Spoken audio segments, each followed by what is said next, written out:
कर रही हाँ लेकिन मैं इस वे जंग च हाँ तो इतने बहुत ज़्यादा ठंड है तो जो हीटर है उन्हें भी काम नहीं किया तो सवेर तो मैं दो चीज़ा कर रही हाँ एक तो मैं ठंड का इफेक्ट घटा रही हाँ दूजा मैं अब्दुल सलाम उत्ते थोड़ी जी रिसर्च कर रही सा मैं ना इस वेले अब्दुल सलाम दे जिहड़ा जिथे उन्होंने अपना पूरा बचपन गुजारिया उन्होंने घर के बाहर खलोती हाँ घर जिहड़ा है जंग दे विच है जंग जिहड़ा है it's one of the central district जिहड़े पंजाब दे विचकार एक डिस्ट्रिक्ट है वो जंग है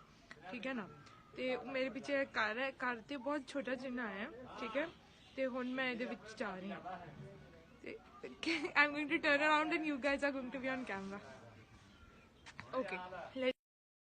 दिस इज द स्ट्रीट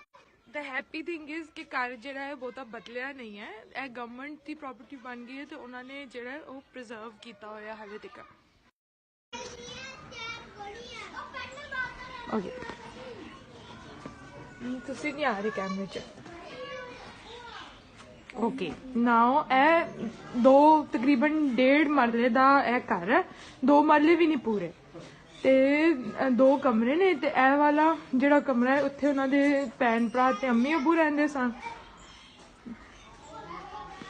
मेरा ख्याल है तो राती वो आके अपने अब्बू दियां लत्तां दबांदे सन ए सीढ़ियां भी पौड़ियां भी उस वेले दियां ने जिहड़ी छत सी लक्कड़ दी डिगन लगी सी उन्होंने छत जी ठीक कराई है इतने बोर्ड लग्या सी वो भी मुक गया मेरा ख्याल है बाथरूम या जो टॉयलेट है भी उदों का है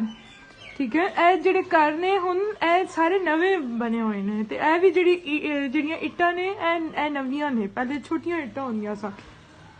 पहला घर क्योंकि 47 ਦੇ ਵਿੱਚ ਤੇ ਉਹਨਾਂ ਨੇ ਮਾਸਟਰਸ ਕਰ ਲਿਆ ਸੀ ਗਵਰਨਮੈਂਟ ਕਾਲਜ ਤੋਂ ਆਪਣਾ ਪਹਿਲਾਂ ਤੇ 26 ਦੀ ਪਦਾਇਸ਼ ਸੀ ਉਹ ਕਾੜਾ ਦੀ ਇਹ ਉਹਨਾਂ ਦਾ ਕਮਰਾ ਹੈ ਜਿਹਦੇ 'ਚ ਉਹ ਪੜ੍ਹਦੇ ਸਨ ਇਹ ਮਤਲਬ ਉਹ ਬਾਰੀ ਹੈ ਜਿਹਦੇ 'ਚ ਉਹ ਵੇਖਦੇ ਸਨ ਇੱਥੇ ਦਰਖਤ ਵੀ ਹੁੰਦਾ ਸੀ ਜਿਹਨੂੰ ਉਹ ਸਾਰਾ ਦਿਨ ਬਹਿ ਕੇ ਦੇਖਦੇ ਸਨ ਤੇ ਪੜ੍ਹਦੇ ਸਨ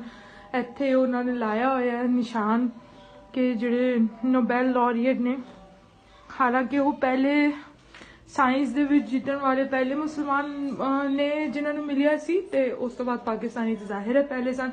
ਤੇ ਤਕਰੀਬਨ 25-30 ਸਾਲ ਹੋ ਗਏ ਨੇ ਨਹੀਂ 35 ਸਾਲ ਹੋ ਗਏ ਨੇ ਜਦੋਂ ਦਾ ਇਹ ਡਿਪਾਰਟਮੈਂਟ ਆਫ ਆਰਕੀਓਲੋਜੀ ਦੇ ਕੋਲ ਹੈ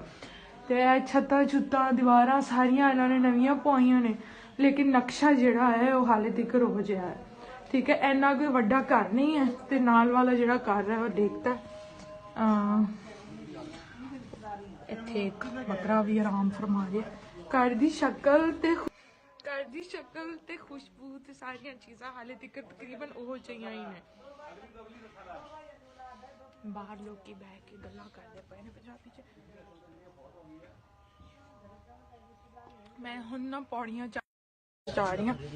ਜਦੋਂ ਮੈਂ ਉੱਤੇ ਪਹੁੰਚ ਜਾਊਂਗੀ ਆਈ ਹੋਪ ਮੈਂ ਟ੍ਰਿਪ ਨਾ ਕਰ ਜਾ ਓਕੇ ਨਾਲ ਵਾਲੇ ਘਰਾਂ 'ਚ ਵੀ ਦਿਸਦਾ ਇੱਥੇ ਐ ਵੇਖੋ ਇਹ ਜੂਸ ਨਹੀਂ ਜਾਨ ਹੈ ਤੇ ਹੁਣ ਮਿਲਣੀ ਬੰਦ ਹੋ ਗਈ ਹੈ ਬਹੁਤ ਜੀ ਥਾਵਾਂ 'ਚੋਂ ਮਿਲਦੀ ਨਹੀਂ ਹੈ ਤੇ ਇੱਥੇ ਪਤਾ ਨਹੀਂ ਕਿਉਂ ਉਹ ਲੈ ਕੇ ਆਏ ਨੇ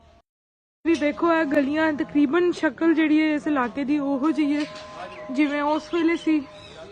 ਜਦੋਂ ਉਹ ਜ਼ਿੰਦਾ ਸੀ ਓਕੇ ਅੱਜ ਤੋਂ 1.5-2 ਸਾਲ ਪਹਿਲਾਂ ਮੈਂ ਇੱਕ ਆਰਟੀਕਲ ਲਿਖਿਆ ਸੀ it was more of a tribute on Abdul Salam ਤੁਹਾਨੂੰ ਪਤਾ ਹੋਏਗਾ ਕੋਈ 6-8 ਤਕਰੀਬਨ 6-8 ਮਹੀਨੇ ਪਹਿਲਾਂ ਜਦੋਂ ਇਲੈਕਸ਼ਨ ਦਾ ਵੇਲਾ ਸੀ ਹਰ ਸ਼ੈ ਨੂੰ ਹੱਥ ਲਾਉਂਦਿਆਂ ਮੈਨੂੰ ਲੱਗਦਾ ਜਿਵੇਂ ਉਹ ਡਿੱਗ ਜਾਏਗੀ 6-8 ਮਹੀਨੇ ਪਹਿਲਾਂ ਜਿਹੜੇ ਪਾਕਿਸਤਾਨ ਮੁਸਲਿਮ ਲੀਗ ਨੂਨ ਦੇ ਵੱਲੋਂ ਇੱਕ ਬਿੱਲ ਜਿਹੜਾ ਪੇਸ਼ ਹੋਇਆ ਸੀ ਨੈਸ਼ਨਲ ਅਸੈਂਬਲੀ 'ਚ ਤੇ ਜਿਹੜੀ ਨਵਾਜ਼ ਸ਼ਰੀਫ ਦਾ ਦਮਾਦ ਹੈ ਮੀਆਂ ਮੁਹੰਮਦ ਸਫਦਰ ਕੈਪਟਨ ਸਫਦਰ ਜਿਹਨੂੰ ਆਉਂਦੇ ਨੇ ਉਹਨਾਂ ਨੇ ਕੀ ਕਹਿੰਦੇ ਨੇ ਬਿੱਲ ਪੇਸ਼ ਕੀਤਾ ਸੀ ਨੈਸ਼ਨਲ ਅਸੈਂਬਲੀ 'ਚ ਕਿ ਕਾਇਦ ਆਜ਼ਮ ਯੂਨੀਵਰਸਿਟੀ ਹੈ ਜਿਹੜੀ ਉਹਦਾ ਨਾਮ ਬਦਲਿਆ ਜਾਏ ਤੇ ਅਬਦੁਲ ਸਲਾਮ ਦਾ ਨਾਂ ਜਿਹੜਾ ਹਟਾ ਦਿੱਤਾ ਜਾਏ ਤੇ ਮਤਲਬ ਕਾਫੀ ਅਫਸੋਸਨਾਕ ਗੱਲ ਹੈ ਉਹਦੇ 'ਚ ਬਾਅਦ 'ਚ ਹੋਇਆ ਐਸੀ ਕਿ 2 ਜਗ੍ਹਾ ਸਨ ਇੱਕ ਡਿਪਾਰਟਮੈਂਟ ਹੈ ਫਿਜ਼ਿਕਸ ਦਾ ਕਾਇਦ ਆਜ਼ਮ ਯੂਨੀਵਰਸਿਟੀ 'ਚ ਤੇ ਇੱਕ ਸੈਂਟਰ ਹੈ ਤੇ ਸੈਂਟਰ ਦਾ ਨਾਮ ਜਾਂ ਕੋਈ ਡਿਪਾਰਟਮੈਂਟ ਦਾ ਨਾਮ ਉਹਨਾਂ ਨੇ ਬਦਲਤਾ ਜਾਂ ਉਹ ਬਦਲਣ ਦੀ ਪੇਸ਼ਕਸ਼ ਕੀਤੀ ਇਵੈਂਚੁਅਲੀ ਮੇਰਾ ਖਿਆਲ ਹੈ ਯੂਨੀਵਰਸਿਟੀ ਨੇ ਕਿਹਾ ਕਿ ਕੋਈ ਬਾਹਰੋਂ ਆ ਕੇ ਦੱਸ ਨਹੀਂ ਸਕਦਾ ਯੂਨੀਵਰਸਿਟੀ ਨੂੰ ਕਿ ਨਾਮ ਬਦਲਣਾ ਜਾਂ ਨਹੀਂ ਬਦਲਣਾ ਖੁਸ਼ੀ ਦੀ ਗੱਲ ਇਹ ਵੇ ਕਿ ਅਬਦੁਲ ਸਲਾਮ ਨੇ ਆਪਣੀ ਜਿਹੜੀ ਬੇਸਿਕ ਕਾਫੀ ਜਿਹੜੀ ਕਾਲਜ ਦੀ ਤਾਲੀਮ ਸੀ ਉਹ ਗਵਰਨਮੈਂਟ ਕਾਲਜ ਤੋਂ ਦਿੱਤੀ ਸੀ ਲਾਹੌਰ ਵਾਲੇ ਤੋਂ, ਤੇ ਉੱਥੇ ਉਹਨਾਂ ਦੇ ਨਾਂ ਦੀ ਸੀਟ ਆ ਹਾਲੇ ਤੱਕ, ਤੇ ਡਿਪਾਰਟਮੈਂਟ ਦਾ ਨਾਂ ਉਹਨਾਂ ਦੇ ਨਾਂ ਤੇ ਹੈ। ਕਾਇਦ ਆਜ਼ਮ ਯੂਨੀਵਰਸਿਟੀ 'ਚ ਵੀ ਹੈ ਇਸ ਵੇਲੇ, ਉਹਨਾਂ ਦੇ ਨਾਂ ਦੀ ਵੀ ਸੀਟ ਹੈ ਇਸ ਵੇਲੇ। ਤੇ ਹੂਦਪੁਰ ਵਗੈਰਾ ਨੇ ਕਾਫੀ ਐਕਟਿਵਿਜ਼ਮ ਕੀਤਾ ਹੈ। ਤੇ ਤੁਹਾਨੂੰ ਯਾਦ ਹੋਏਗਾ ਪਿਛਲੇ ਸਾਲ ਮੈਂ ਭਗਤ ਸਿੰਘ ਵਾਸਤੇ ਕਾਫੀ ਮਤਲਬ ਦੌੜੀ ਭੱਜੀ ਸਾਂ ਜਦੋਂ ਉਹਨਾਂ ਦੀ ਉਹ ਬਰਸੀ ਸੀ। ਤੇ ਅਬਦੁਲ ਸਲਾਮ ਦਾ ਵੀ ਇਹੀ ਹੈ ਕਿ ਉਹ ਵੀ ਪੰਜਾਬ ਦੇ ਪੁੱਤਰ ਨੇ ਤੇ ਪੰਜਾਬੀ ਬੋਲਦੇ ਸਨ, ਪੰਜਾਬ 'ਚੋਂ ਆਏ ਸਨ। ਤੇ ਮਜ਼ੇ ਦੀ ਗੱਲ ਹੈ ਵੀ ਜੰਗ 'ਚ 2 ਨੋਬੈਲ ਲੌਰੀਏਟਸ ਆਏ ਨੇ, ਦੋਵੇਂ ਸਾਇੰਸ ਦੇ। ਇੱਕ ਹਰਗੋਬਿੰਦ ਖੁਰਾਨਾ ਸਾਹਿਬ ਤੇ ਉਹ ਤੇ ਅਮਰੀਕਾ 'ਚ ਵਸੇ ਸਨ ਜਾ ਕੇ, ਅਬਦੁਲ ਸਲਾਮ ਸਾਹਿਬ, ਤੇ ਦੋਵੇਂ ਹੀ ਸਾਇੰਸ ਦੇ ਸਨ ਤੇ ਦੋਵੇਂ ਹੀ ਇਤਫਾਕ ਨਾਲ ਪ੍ਰੀ ਪਾਰਟੀਸ਼ਨ ਇੱਥੇ ਵੱਡੇ ਹੋਏ ਸਨ। ਤੇ ਤੁਸੀਂ ਇਹ ਘਰ ਵੇਖ ਲਓ, ਮਤਲਬ ਜਿਹੜਾ ਤੁਹਾਨੂੰ ਇਸ ਵੇਲੇ ਡਿਵੈਲਪਮੈਂਟ ਇਸ ਮਹੱਲੇ 'ਚ ਦਿਸਦੀ ਪਈ ਹੈ ਕਿ ਘਰ ਥੋੜੇ ਜਿਹੇ ਪੱਕੇ ਨੇ, ਗਲੀਆਂ ਪੱਕੀਆਂ ਨੇ, ਇਹ ਉਸ ਵੇਲੇ ਨਿਕਲੇ ਨੇ ਉਹ। ਤੇ he became a world leader in physics, ਤੇ ਅਫਸੋਸ ਦੀ ਗੱਲ ਹੈ ਵੇ ਕਿ ਇੱਕ ਬੰਦਾ ਮਤਲਬ ਆਮ ਬੰਦੇ ਦੀ ਜਿੰਨੀ ਸੋਚ ਹੁੰਦੀ ਹੈ ਕਿ ਮੈਂ ਡਾਕਟਰ ਬਣਾ ਜਾਂ ਇੰਜੀਨੀਅਰ ਬਣਾ, ਆਮ ਲੋਕਾਂ ਦੀ ਇਹੋ ਇੱਕ ਬੰਦਾ ਉਸ ਸੋਚ ਤੋਂ ਵੀ ਅੱਗੇ ਗਿਆ ਹੈ, ਤੇ ਉਸ ਮਤਲਬ ਜਿਹੜੀ ਆਮ ਬੰਦੇ ਦੀ ਸੋਚ ਹੈ ਨਾ ਉਸ ਤੋਂ ਵੀ ਅੱਗੇ ਗਿਆ। ਤੇ ਉਹਦੀ ਮਤਲਬ ਅਸੀਂ ਉਹਦਾ ਮਾਣ ਨਹੀਂ ਰੱਖਿਆ, ਉਹਦਾ ਨਾਂ ਨਹੀਂ ਅਸੀਂ ਵੜਨ ਦਿੰਦੇ। ਕੱਲ ਜਦੋਂ ਮੈਂ ਇੱਕ ਬੰਦੇ ਨੂੰ ਇੱਥੇ ਦੱਸਿਆ ਕਿ ਮੈਂ ਉਹਨਾਂ ਦੇ ਘਰ ਜਾਣਾ ਤੇ ਅੱਜ ਸਾਲਗਿਰਾ ਅਬਦੁਲ ਸਲਾਮ ਦੀ, ਤੇ ਉਹ ਆਂਦੇ ਨੇ ਕਿ ਤੁਸੀਂ ਜ਼ਰਾ ਧਿਆਨ ਨਾਲ ਜਾਇਓ, ਮੌਲਵੀਆਂ ਨੂੰ ਪਤਾ ਨਾ ਲੱਗ ਜਾਏ, ਨਾਰਾਜ਼ਗੀ ਹੋ ਜਾਏਗੀ, ਬਿਕੋਜ਼ ਇਹ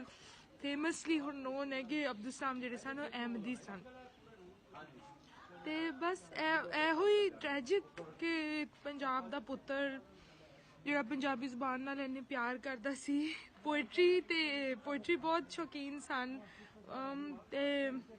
ਪਰਸ਼ੀਅਨ ਉਹਨਾਂ ਨੂੰ ਬਹੁਤ ਆਉਂਦੀ ਸੀ, ਉਰਦੂ ਬਹੁਤ ਆਉਂਦੀ ਸੀ। ਤੇ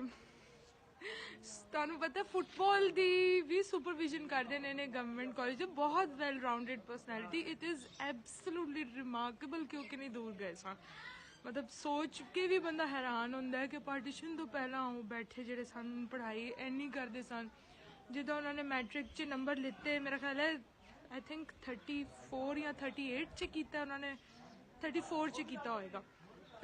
1926 ਦੀ ਪੈਦਾਇਸ਼ ਸੀ, ਅੱਜ ਦੇ ਰੋਜ਼ 93 ਇਅਰਸ ਦੇ ਹੋ ਗਏ ਅੱਜ ਉਹ। ਤੇ ਇੰਨੇ ਨੰਬਰ ਉਹਨਾਂ ਨੇ ਛੱਕੇ ਕਿ ਕਦੇ ਰਿਕਾਰਡ ਹੀ ਨਹੀਂ ਸੀ ਇਹ ਮੈਟ੍ਰਿਕ 'ਚ ਇੰਨੇ ਨੰਬਰ ਲੈਣ ਦਾ। ਤੇ ਇਟ ਵਾਜ਼ ਪਾਰਟੀਸ਼ਨ ਤੋਂ ਪਹਿਲਾਂ ਤੇ ਓਪਨ